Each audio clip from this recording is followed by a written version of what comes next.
Peggy 18.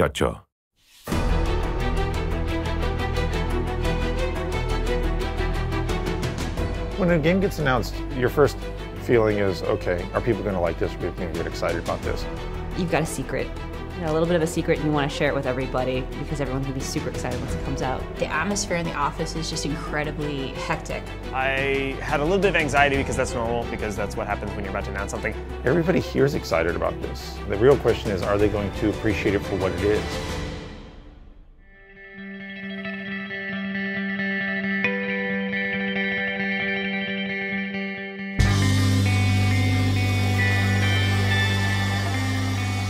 The things that we think about and get really anxious about in the continuation of, you know, such a big franchise like Borderlands is always are we providing something in the game that fans are going to react to and want? Sometimes I'm a little nervous that people will look at this and say, why isn't it Borderlands 3?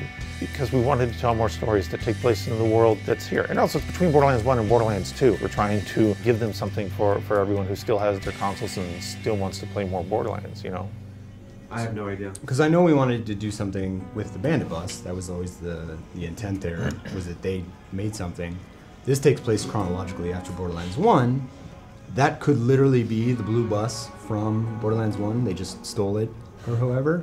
Yeah. The idea that they somehow got a hold of that bus and then threw bandit crap on top of it is pretty good.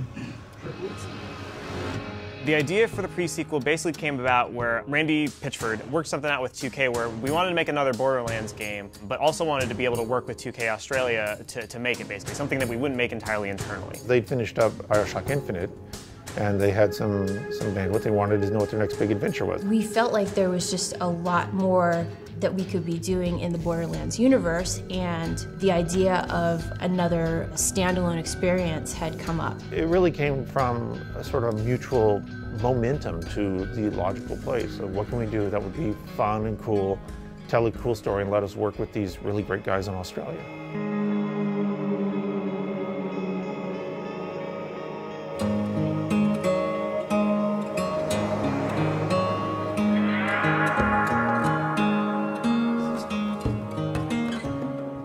If we continue with that flip, yeah, here it won't be able to aim at you, it won't be able to shoot at you because it's not facing you. Yeah, yeah. Well, that's fine though, because that was the original problem that we were having. If we tried to turn him around, he would wig out of it. The AI component only supports 3. That's so what I start, thought. a loop, and an end. So unless Pat codes in something specifically for its support for animation, so it looks good, we needed 3 parts.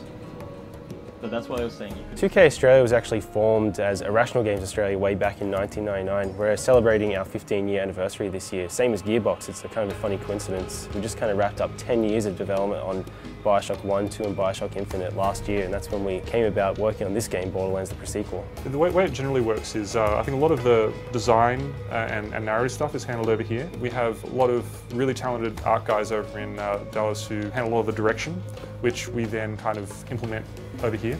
So there's a lot of different studios working on this, and we have to sort of juggle between it, but it seems to work pretty well. We've found a lot of similarities between the way we work, to the point where our strengths just come out naturally. I never would have expected that Australians would get along really well with Texans.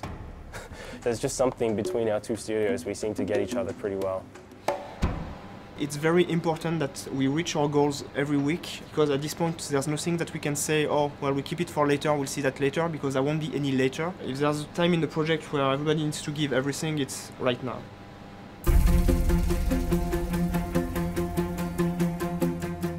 Gearbox is enabling Australia to really bring their creative vision to it, but Australia is respecting the experience and everything that Gearbox has done to build the brand. I mean, I am happy to take some credit for Borderlands generally existing. I'm actually really proud of that, but it doesn't exist without Gearbox and the team, the people, and there's some really cool stuff that shows up every day. You go peek over someone's shoulder or wander in the designer room and see somebody building something that I never thought of, never imagined. It's 2 great teams working on this project, doing some really, really fun and cool stuff.